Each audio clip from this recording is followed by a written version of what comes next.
sound like I was taking people's questions. Yes. For me, want me to tell you the ones I have on? Yeah. Oh, yeah, okay.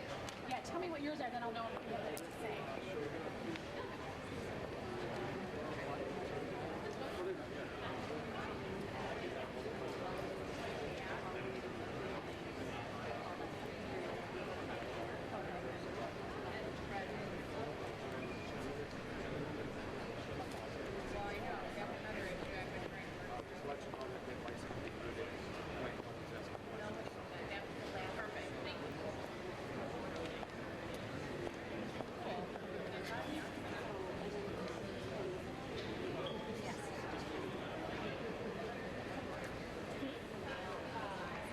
So that's why I was letting you guys decide how many you want to ask and in what order. Okay. See, then I'm not controlling it. No one can complain. Right. I'm gonna give this to you. Oh, you got one? Gave you one? Okay, Tina. Then I'm gonna give this one to you.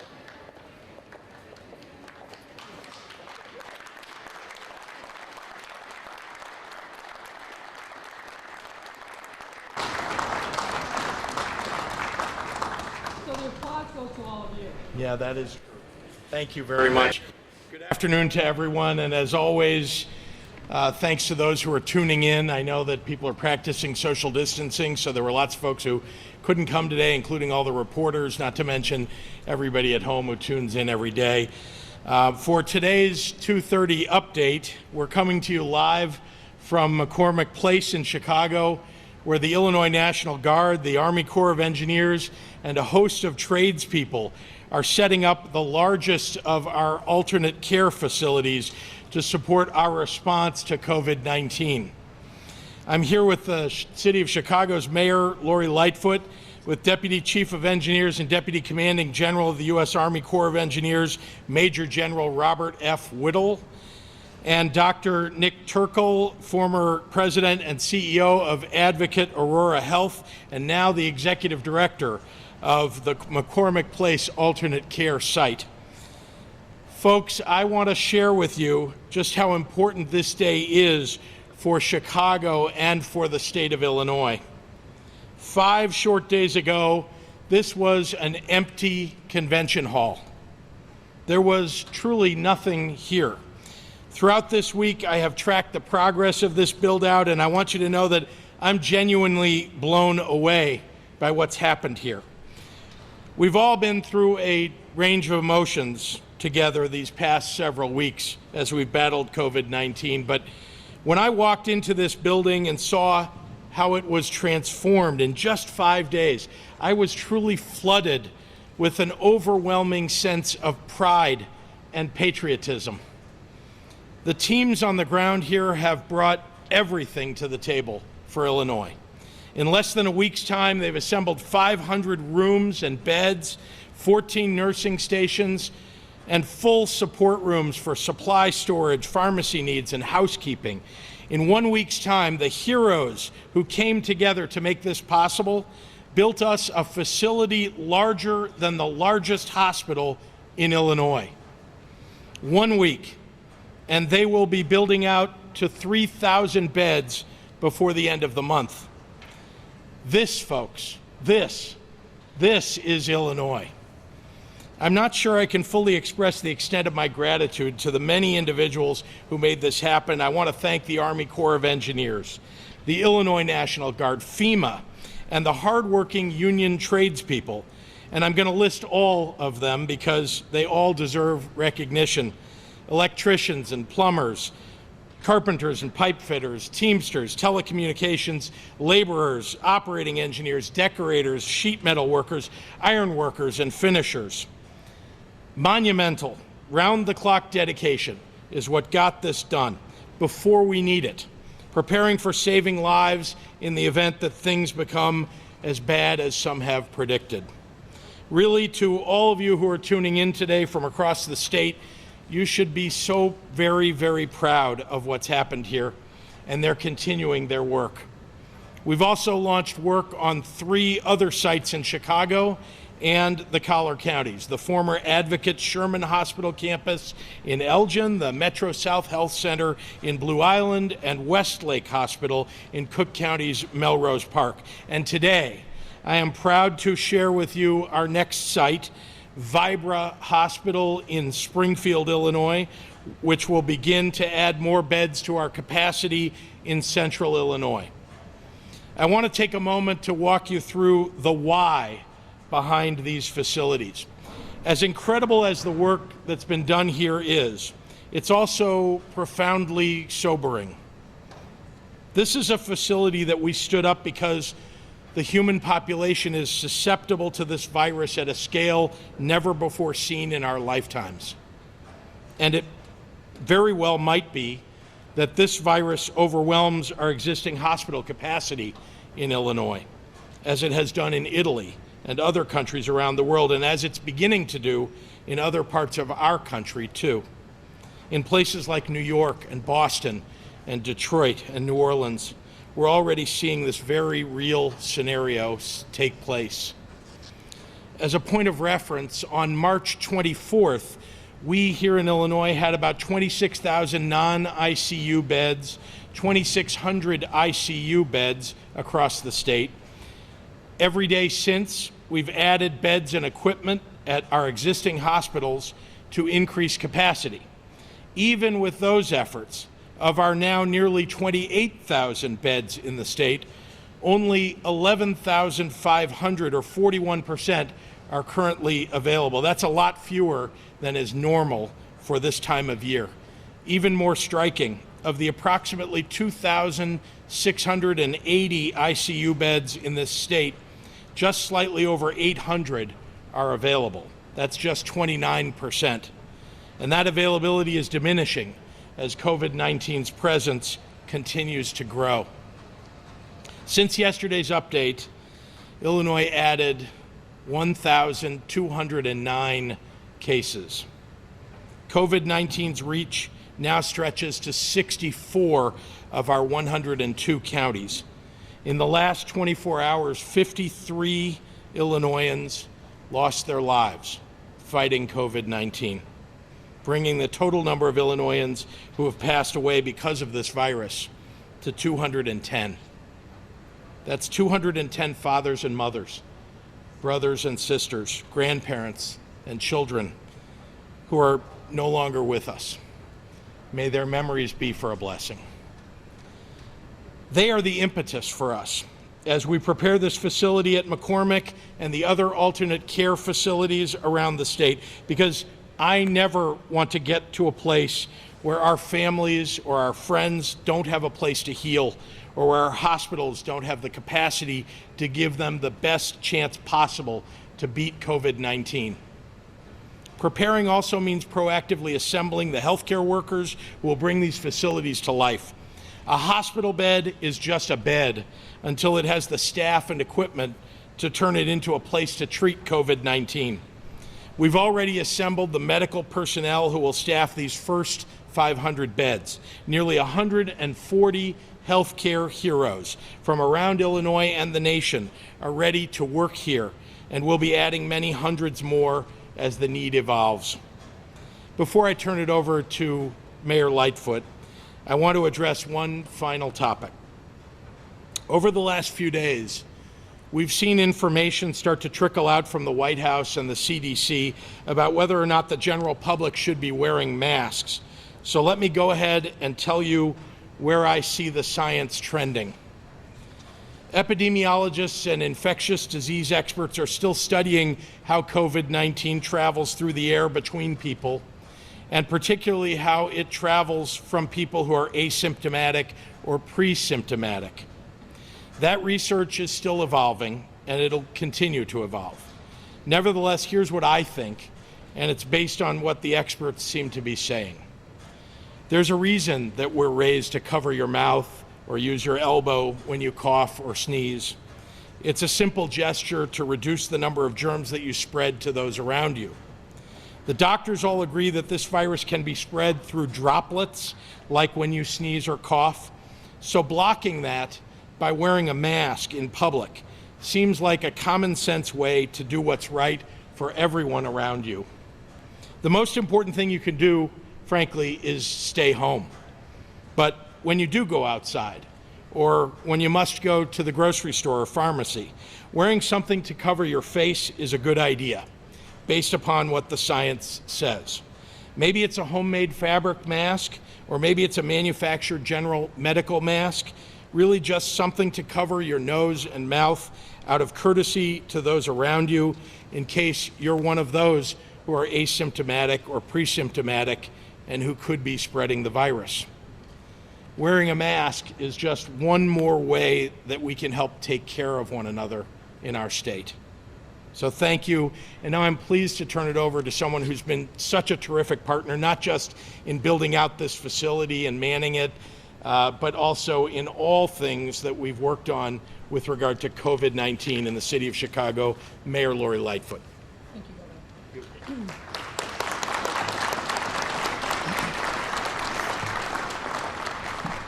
You know, we started out this moment here together with many of the workers who have done unbelievably phenomenal work clapping. But as I said, the applause is for all of you. This is a phenomenal amount of work. We started on Tuesday with an empty box, and now look. So good afternoon, everyone. I want to acknowledge the incredible leaders who are standing with me. Of course, our great governor, who has led in a time of real uncertainty with boldness and conviction, and I think has given all of us a sense of confidence that we have the right leader in place for the state of Illinois. Thank you, Governor. I want to acknowledge Major General Robert Whittle of the U.S. Army Corps of Engineers, and for also our great Colonel who's here in this district.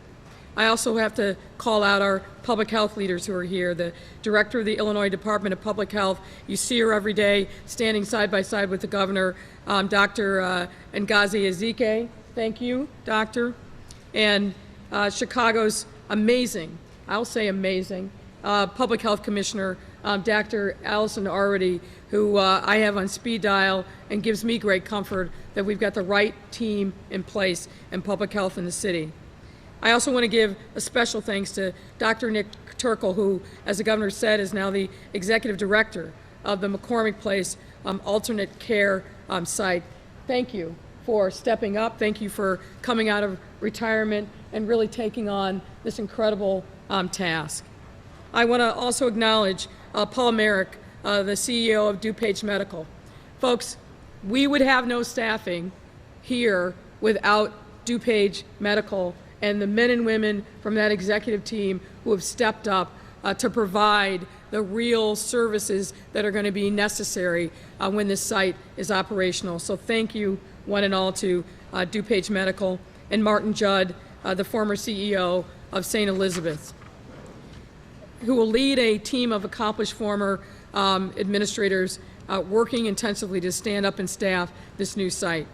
I have to thank Larita Clark, the head of McCormick Place.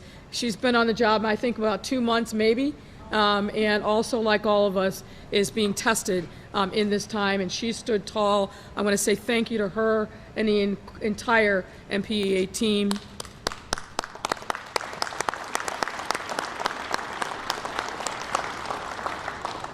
And last but not least, I want to call out actually two more folks. The governor ran through the list of incredible tradesmen who took this empty box and turned it into what you see now. For all of you, one and all, led by Walsh Construction, thank you, thank you, thank you. I also have to say thank you to Mayor's Office team who have been here on site literally every day. I think some of them are actually sleeping here and are going to continue to make sure that we get the job done. I got to thank the Army Corps of Engineers. They're with us 110%. They had descended on Chicago only a mere week ago and got to work to construct this unique clinical setting so that Chicago can be prepared for whatever the next phase of the virus takes us. And of course also the team from the Illinois National Guard who have been on site continue to do the hard work. Well, when this new year began just 12 short weeks ago, none of us expected to be here touring McCormick Place as an alternate care facility, but here we stand. And as you can see, the team has just completed phase 1 of this build-out, which currently provides 500 hospital beds for low acuity COVID-19 patients. By the time the work is finished, we'll have 3,000, all of which will provide wraparound services for these patients, of course, medical care, but also all the other amenities that are necessary for a care facility of this type: food service, pharmacy, and so much more, all of which will alleviate the burden on our local hospitals, allowing them to focus on patients most in need and to save as many lives as possible. The timing of this facility is no accident. Since this crisis reached our city's doorsteps, we have been working day and night in partnership with the governor, the state, and the county to take proactive measures to ensure we stay ahead of the capacity that might be needed in the event of a surge of this violence, with a system of care built to keep our residents safe and protected. And let me share a glimpse of why this alternative care facility is so unique. Again, this is the product of all of us working together. The size, the speed, and the scope is like anything else in the country. Construction has been going on 24/7, and they put up this first phase in a matter of days, which is probably unheard of. It's the first COVID positive facility in the country. And we'll have several areas to be able to segregate patients one from another. As I mentioned, it's a low acuity center intended to take the strain off the existing hospital system. The largest planned alternative care facility in the country. And we are fortunate to have the healthcare experts running this facility, who you'll hear from in a moment. I have to give some praise to the entire hospital ecosystem, not only just in Chicago, but the surrounding area and the region, who have stepped up in truly remarkable ways. And now, when I call them out, it doesn't mean, if you're not mentioned, that you haven't helped, but some really have gone over and above. Rush Hospital. Not only have they contributed their expertise, but they've already converted part of their hospital to a negative pressure facility to be able to care for those who are most in need, and have contributed the electronic medical system that will be used here on site. I've mentioned DuPage Medical and the incredible work that they are doing to staff up this facility. Mercy Hospital, which is nearby, stepped up right away and said, how can we be helpful? So thank you, and also thank you to the Illinois Hospital Association for what they have done every single day to be a partner with us in this fight. It's in that same spirit that I am proud to announce that starting Wednesday, we will be making 200 rooms in London House and 225 rooms in the Godfrey Hotel open for healthcare workers. As with the rooms in the Hotel Essex that we created for our first responders, these rooms aren't for healthcare workers who are themselves sick, but instead those who are coming into contact with COVID-19 patients on a daily basis, working incredibly long hours, and prefer a safe place to stay rather than going home and potentially exposing their family and community to this terrible disease. I want to express my fullest thanks once again to the Oxford Group for their incredible partnership in making these sites available, and for exemplary civic leadership during this crisis. Each of these measures I just listed build upon the many that we've already taken to address the full impact of COVID-19. In addition to caring for those who are sick, we are also working tirelessly to support the thousands of Chicagoans who have been beset by the economic impact of this crisis, and who are struggling on a daily basis with basic issues like food, rent, bills, and countless other essential expenses. We have to be in this together, and we will get through this by working together as we have, and there's no greater example of that simple fact than what you're witnessing here today. Here in Chicago, we are still actively seeking to fill volunteer and employment opportunities for residents interested in stepping up. This is especially true for those with medical expertise, and that includes doctors, nurses, assistants, and really everyone that's part of the healthcare ecosystem. You can go to our website, chicago.gov/coronavirus, and look for opportunities to step up and to contribute in this time of need. I want to also just say here in closing that this has been a remarkable experience for all of us. No one expected that we were going to be in this fight for our lives, literally every single day. And like the governor has mentioned many times, of people stepping up across Illinois, people here in Chicago are doing the same thing. And I just want to say, from the bottom of my heart and on behalf of a grateful city, we thank you, we need you, and we will continue to forge forward together. I want to again take this opportunity to thank Governor Pritzker once again for his bold and steadfast leadership through this crisis and for making all of these issues a priority in a statewide fight. And for that, I am, and the city is so grateful for your leadership, Governor. Now with that, I'll turn things over to Major General Robert Whittle to provide some remarks. Major General. Thank you, Mayor. Good afternoon. Good afternoon. It's during a crisis like this that character comes out, and I would like to thank Governor Pritzker and Mayor Lightfoot for their steadfast leadership during this crisis. This is when you find out what people are all about, and I can tell you that right here in Chicago and Illinois, we are getting it right. I'm in the Army, and so I'm going to speak to this in some Army terms. And so there's an enemy out there, and that enemy is the virus. And when this virus attacked, my boss, General Todd Sebenite, took a look at the situation. And we know that across America at any given time, about 2/3 of all hospital beds are full, and about 2/3 of all ICU beds are full.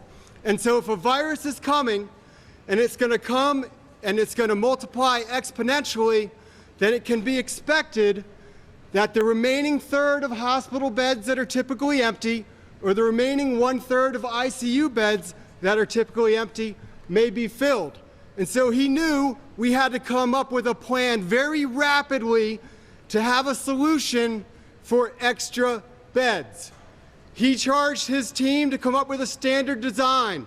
And what we've done is we've shared that design with governors and mayors across the country, and we've offered the help of the Corps of Engineers, your U.S. Army Corps of Engineers, to help wherever needed.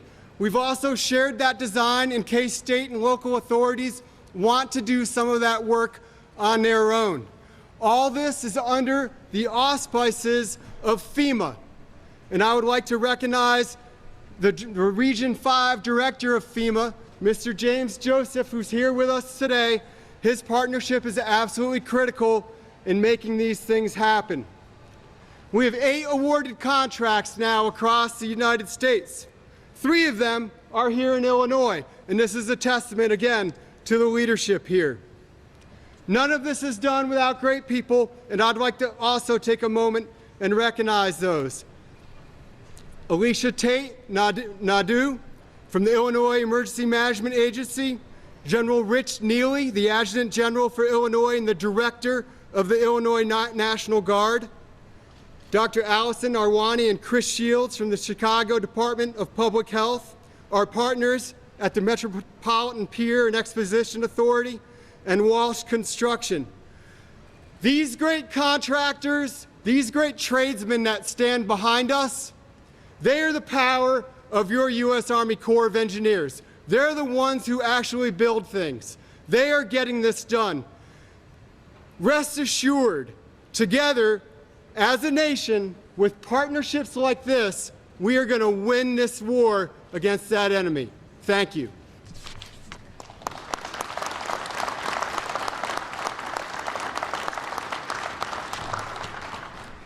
Good afternoon. I'm Dr. Nick Turkle, and I'm pleased to be with you, though I wish we didn't have to be here at all. I want to say thank you to the governor, the mayor, and to Major General Whittle. The amazing forethought and planning that has gone into this has put Illinois and the city of Chicago ahead of where so much of the nation is. We have really great leadership that has been bold and willing to take this on. We should acknowledge that that is going to save lives and allow us to have a different outcome than some other parts of the country. And what we want is the best outcome for everybody in our state and in our city. This is an enormously difficult time for Chicago, for Illinois, and for the entire world. And I think it's a time for everyone to step up, and as you've heard today, they are. It's a time for everyone to come together and work in the same direction, but not come together too closely, 6 feet apart. It's been unfortunate I haven't been able to shake the hand of any person that has volunteered to help this week. But that's part of solving this crisis. And it's a time to be prepared, and that's what we're doing here at McCormick Place. So we all fervently hope that we will never need to take care of a patient here, and that would be wonderful, but I think it's very unlikely. We expect to see patients here, and we are going to be prepared to do so. So let me tell you a little bit about what we'll be able to do at this site. And it is an alternate care facility, not a hospital. That's important because its purpose is to take care of COVID-positive patients, first of its kind in the country, that are less severely ill, so mild to moderate illness. That's the people we'll take care of here. We're working in partnership with our hospitals, and I have to tell you all, you probably know it, but we have the best hospitals and healthcare in the world right here, right around us.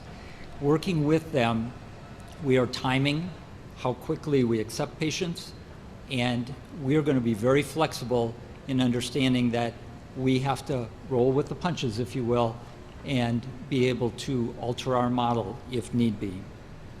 So I want to make one other thing clear, because I know people around the city of Chicago will wonder about this place. So I've said it's not a hospital, it's an alternate care facility, but it's important to know how people will get here. This will never be a place that has an emergency room. It will never be a place that people come to the front door and admit themselves. This is a place that will relieve some of the strain from our hospital partners. We will accept patients from our hospital partners who are already COVID positive and who are appropriate for this kind of setting. I think it's really important for the public to know that, so there won't be any confusion about who should come here or how to get here. Your healthcare providers, your doctors, your hospitals, they will direct you to this site if it's appropriate. We've assembled a really strong team here, and we are ready to respond. Let me just express my thanks to every single person that I have met in the last 48 hours who has stepped up and offered to help. The Army Corps has done just amazing work here. It's unbelievable to see what's happened to this space in just a matter of a few days. Rush Medical Center, we talked about, they're helping in so many ways. DuPage Medical Group, the Illinois Hospital Association, and all the other hospitals are in communication with us all the time and saying, how can we help? How can we make this work for the people of Chicago? The other thing I would say is that every single person working here is here because they understand how important this is. They're proud of their work and they're ready to serve. So my thanks again to our city and state leadership, and I just want you all to know that we stand ready to help. Thank you. Thank you, Doctor. Mayor and I'd be happy to take any questions from members of the media. Thank you. First of all, Dr. Turkle, could he identify, I apologize, I don't know who he is. Sorry, his title. He's executive director of this alternate care facility at McCormick Place, but he was the CEO of Aurora Health. Thank you. And he might have, some of these questions might be best to him. Folks are asking, where did you get the medical personnel? Who are they? Did you take them from other hospitals? How did you find them? And do they have enough PPE? So let me take those in order, if I can remember them all in order. First of all, we are assembling a team that will be able to flex and grow in size as we need it. We're prepared now to staff these first 500 beds, but as you know, there's a plan to build out additional space here at McCormick. So the priority right now is training the people that will work in the space behind us. Those people are coming from a number of sources. The state has been very helpful at AIMA with helping us to provide, to have some nurses and other providers come in. DuPage Medical is volunteering and bringing a number of their staff to help with both leadership and then also to work here as doctors, nurses, and other healthcare providers. We're in discussions now with additional people who may be able to help us, and that may include local university medical centers. It may include people from out of state at times, but our focus will be on staff this with local knowledge and expertise, but don't disrupt the local hospital ecosystem. We want the hospitals to be able to keep all their employees with them doing the work that they need to do there, so that we really become overflow or release of the strain on those hospitals. PPE, I believe, was your last question, and that, I think, is an ongoing concern for our entire nation.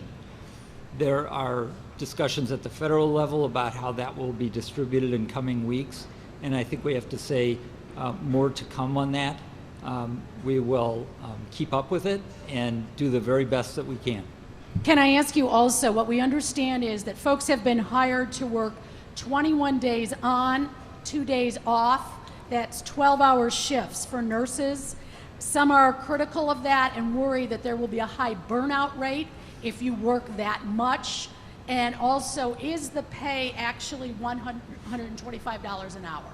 So again, several questions there. Let me try to address all of them. First of all, the staffing model is still in development. We are planning on 12-hour shifts, and part of the reason for that is to reduce the use of PPE.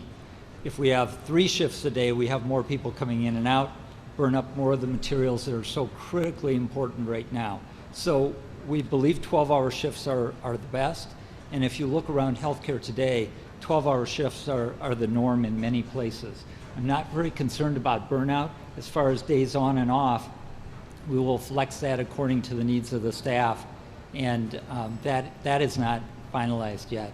The pay I'm not going to address today. I think there have been many rumors and misconceptions about what the pay is, and I'll tell you, we're working through all those details. But I said earlier, we're going to be flexible here. We're going to be flexible in every way in who works here, the number that work here, and how we do shifts and things. We have to be able to roll with the punches. 21 days on, that is what some signed up for. That's news to me. So I have not seen that information, and I don't believe that we're going to expect anyone to do that. Okay, thank you. You bet. Governor, there's another question here. How many people should Illinois be testing a day, and how long is it going to take to get to that point? Is the state struggling to test its population at a sufficient level? Well, I have been saying, I think every single day that I've had a press conference, and maybe days before that, that we do not have enough tests. The federal government said they were going to provide millions of tests, and all the states relied upon that promise, and it still hasn't happened. So we've taken it upon ourselves to grow our testing capability. As you know, in our first days, we used our state labs in one shift, which is all we ever had at our state labs to begin with. We had 3 labs, 200 a day at each lab. That was all we could do at the very beginning. Today, now, we're doing around 5,000 on average per day, and we're trying to get to 10,000 per day. Frankly, I'd like to be at 100,000 per day if we could, but right now, the testing supplies, the swabs, everything about the tests are very difficult to come by, and there's no federal plan for this. So every state is on their own. As I've said, it's the Wild West out here. But my plan and our plan, working with our experts and scientists, epidemiologists, is if we can get to 10,000 per day, that helps us both test the people that will, come forward with symptoms on any given day, and give us meaningful data which is hugely important so we know where the outbreaks are taking place, and when we need to, on an emergency basis, test, for example, at a nursing home or in some congregate facility, we can test everybody all at once, 200 or 300 people at a time. So it's extraordinarily important that we build up that testing capability. As I talked about yesterday, we've bought machines, we've bought tests, we've reached out to every company. I've been on with CEOs of all of the companies that do it, Roche and Abbott and so on, and we're doing everything we can to build up our testing capability because we're getting no help from anywhere else. And to both you and the mayor, Senator Durbin and Duckworth announced that Illinois will get $147 million as it's part of the CARES Act. How will this money be prioritized? When you say $147 million, you mean for, because we're part of the CARES Act, apparently? Yeah, so well, the CARES Act should be much more than that. We expect, I think the numbers were published, that between the city and the state and cities across the state, there'll be almost $5 billion that will come to cities and the state of Illinois collectively. But maybe they're talking about what goes to hospitals, which is about $150 billion to hospitals overall, and 147 you're saying for hospitals in Illinois.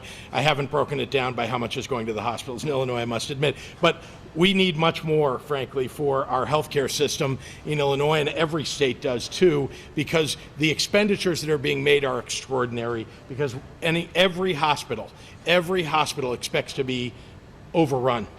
And so they're using facilities and equipment and supplies and hiring people like they've never done before. So the federal government's got to step up and help us. Could Dr. Arwady or Dr. Ezike answer this one? What is the responsibility of residential building managers to communicate to their tenants when there are positive COVID cases in their buildings? So we know that the local health departments are at the forefront, and they're trying to help with, case contacts. And often the most relevant and appropriate information will come from county health departments who might be indicating if someone may be exposed. As the numbers grow, the process may change. And so we know that there's a high rate of susceptibility amongst the community. In terms of the specific building managers, if someone is aware, they may post a notice in their building, but there's not a formalized process for that at this time. Should there be? Yeah. I'll add, because we're one of those local health departments, and so there remain really strict privacy laws in place around patients who are diagnosed with COVID-19. And so the health department, where we'll have communication with patients, with individuals, but there is not an automatic notification to, for example, a building owner or to anyone else who may be wanting to know about an individual situation. Where there is need, where there has been exposure or there's a particular concern, there are situations where we might, for example, if somebody lives in one of these congregate settings, right? If they live in a nursing home type setting or in a group home type setting, that would be a situation where you would have significant concern for the other residents, and then there would be notification in a way that did not identify the specific resident. We have a lot of protocols around that. But if someone is living in a multi-unit apartment building, for example, and they're able to return, to their home and be isolated at home, there is not a need to notify across that whole building, as long as we believe that the individual is able to be isolated at home just as they would. So we've put information on the website, at least for Chicago, chicago.gov/coronavirus, with a lot of information specifically about multi-unit buildings, about what apartment or building managers need to be doing, about cleaning, about privacy, about all of those things. But we do always play this role between the individual privacy and protecting the public's health.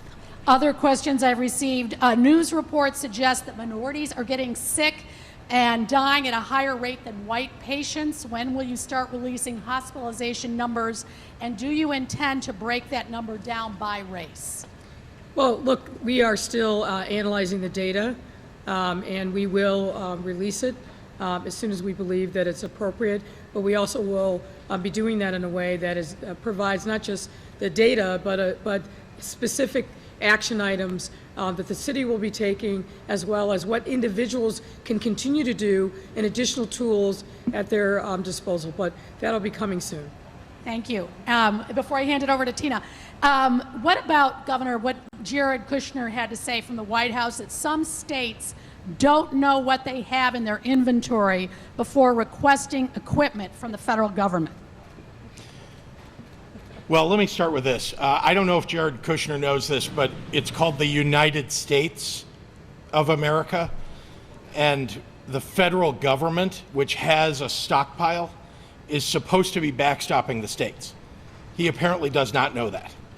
Now, at the state level, we had stockpiles, and at the city level, we have stockpiles.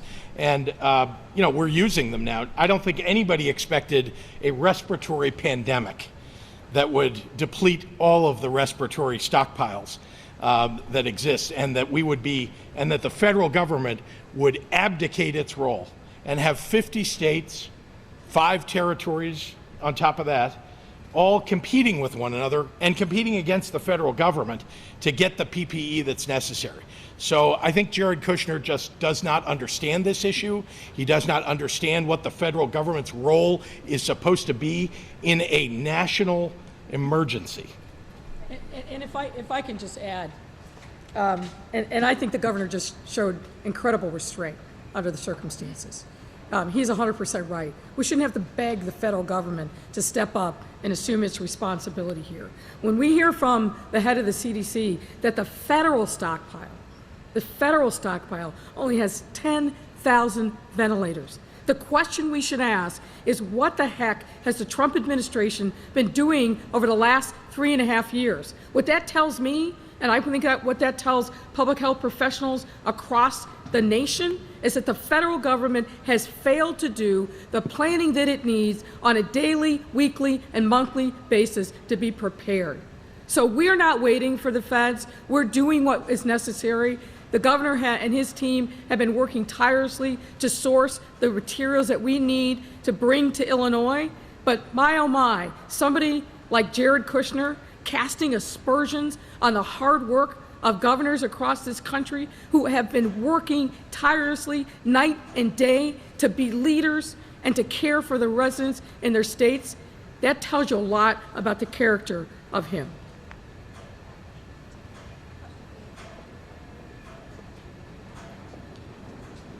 Speak up. Working, you might need to.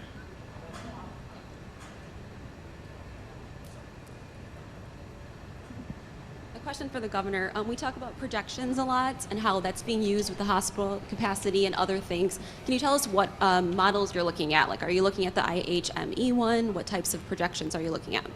So let me start with, we'll look at any model that is well put together, and the mayor has developed a model for the city. We developed one for the state. We're looking at the regions of the state. We actually have a team that works together now, looking at all their statisticians, mathematicians, physicists, scientists, who are looking at that to make sure that it evolves as we know more information. So, we looked at the University of Washington model. That's one model to look at. We had a University of Illinois, UIUC model as well. There was one that was developed by a consulting firm here in the city of Chicago as well. So collectively, what we're looking at is, and remember what we're trying to determine with these models. What we're trying to determine is, what does the height of this look like? What does the peak look like? And therefore, what resources are necessary for us to have on hand and to treat the people who are going to be hospitalized, those who will need ICU beds, those who will need ventilators. And so collectively, I think the mayor and I both have said in different ways, in different press conferences over the last couple of days, that we believe, based upon the various models that we've looked at and the collective one that's still being worked on, that somewhere between the middle of April and the end of April might be the peak. Now, I want everybody to understand that just because you say you're going to hit a peak does not mean that you're then precipitously going to fall on the other side of that peak to zero. That does not happen. What we need to know about the peak, and the reason we're all looking at it, is because of the resources necessary at the height, because that's what you need to have on hand. That's how many ventilators you need. And so once we get to that peak, we're all going to be praying that we come off that peak quickly, but we might not. We might be flattened at that peak. That is flattening the curve. And then we want it to fall, of course. But I think people may misunderstand what the use of a model. It isn't going to tell us exactly everything that's going to happen every day. It does help us to know how well we're doing against what our projections were, so that as we move forward, we can move resources around. You heard Governor Cuomo in New York talk about when they come off of their peak, they may be able to send ventilators to other parts of the country. I hope that's true. And certainly if we can do that, if we come off of our peak and we can help some other hot spot across the country, we're going to try to do that too. We want to be helpful to everybody across the country as best we can. But our first and foremost duty is to protect the people of the city of Chicago and the state of Illinois, and we're going to do that. I have a couple of print questions about this actual facility. You mentioned the veteran administrators that will be running this. Is there a medical director or who is running this facility? So we've assembled our leadership team this week. I'm functioning as executive director, and I happen to be a physician, which I hope is an advantage, but the real important work that's done here is done by the clinical team. So we have a variety of people from physician and nursing roles who are filling key roles in leadership to determine admission criteria, credentialing of providers, how we're going to approach various aspects of the care in this part of the facility. So we're really looking now to clinical leadership and then working with the city and the state for all the wraparound functions at this site. But yes, we have actually a host of medical directors who are helping us with different parts of this plan. How many staff members will this facility need, and also how many have already been secured? I know you said roughly. If there's a rough range, we're just trying to understand the numbers. Sure. We're modeling in a different way on that. So we are focused very heavily right now on this first 500 beds. And we have a nice model to understand what it's going to take.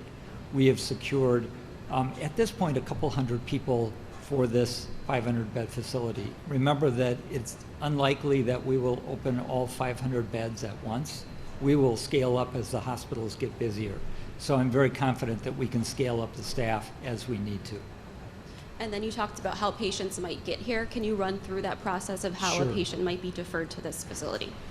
Sure. So if you can imagine our hospitals getting very full with COVID patients, part of the function at the hospital is the intensive care unit, people that need ventilators. Part of it is people who are very sick but not quite in the intensive care unit. We want all those people to stay at the hospital. Beyond that, as we get to peak, we believe there's going to be a large group of people who will perhaps require minimal oxygen, continue to require medical care of various kinds that would be very well suited to an alternate care facility. We anticipate we'll work with the hospitals and their discharge planning function to say, this group of 10 patients could be safely cared for at McCormick Place. And then they'll be transferred. We have a transfer process worked out already. We have an admission process. And then those individuals would stay here until they're stable enough to go to their home or the site that they originally came from. Are the healthcare workers that will be working here, are they covered for liability? I might ask the governor to address that. We're very pleased about the executive order. I'll say most healthcare professionals come with liability insurance, but in a crisis like this, we're very appreciative of the state's efforts to say we're going to take care of liability. Let me just be clear. We're in an emergency. We've had to attract healthcare personnel who haven't been in the industry, perhaps because they left to do something else with their lives. We want them to come back, and many of them have. We have people who are near graduation as nursing students. Maybe they were 2 months away. And we're going to be temporarily licensing some of those, as well as medical students. And so those are not normal ways. That's not a usual way to staff a facility, a medical facility. And so the existing liability laws don't really contemplate that. So we had to make some special arrangements so that in this crisis, I mean, as we're hitting peak and we've got so many people that we need to come back into the field or to enter the field, medics from, who may not have been licensed ever, but medics who had been in the military. And so we're bringing all these people in, and we want to make sure that they know, and the hospital personnel, the administrators, and everybody that are operating across the city in these very unusual and trying times, that they can use these personnel, and that they must use these personnel in order to deal with the onslaught of patients that are coming. Governor, I'm sure you saw in New York the Navy ship that they had set up. Is there any lessons to be learned from that? I know it's different. I know they're not treating COVID-19 patients, but it seems like they haven't seen any patients. Is there a chance there will not be patients here? Well, there's a big difference between the hospital ship that arrived in New York and this facility, other than we're not on water here, and we're in a better state than any other state in the United States. But the biggest difference is that their ship is being used for non-COVID patients. So that's an enormous difference. That's why you heard people say this is unique here. We're taking COVID patients here. These are people who are recovering or people who are lower acuity, who don't need to, who can leave the existing hospital that they were at and come somewhere else to convalesce or to go through their symptoms. And so that's very different. And now I don't know what's going to happen with that hospital ship and whether it'll fill up. I presume it would. I mean, I can't imagine with beds available and the number of people that are getting sick, there must be non-COVID patients that need somewhere to go. But I'm glad they have that availability to them. To be honest, when I heard that California and New York were going to get ships, hospital ships, I asked maybe it's not such a bright question, can we get one in the Great Lakes? Can we get one in Lake Michigan? And the answer is no. I mean, it would take too long to get a ship to Lake Michigan, and frankly, they didn't have one available for us. But you don't get if you don't ask. I guess I just wanted to understand, is it possible that we might see not a lot of patients here and it's just preparing for the worst? Is that part of discussions? From your lips to God's ears. That is honestly what we are praying for. If no patient ends up at McCormick Place, then we will have done our job. People will have stayed at home. They will have done what they needed to do to bend this curve and for people not to get sick. So I pray that that's an accurate assessment. Thank you. Thank you.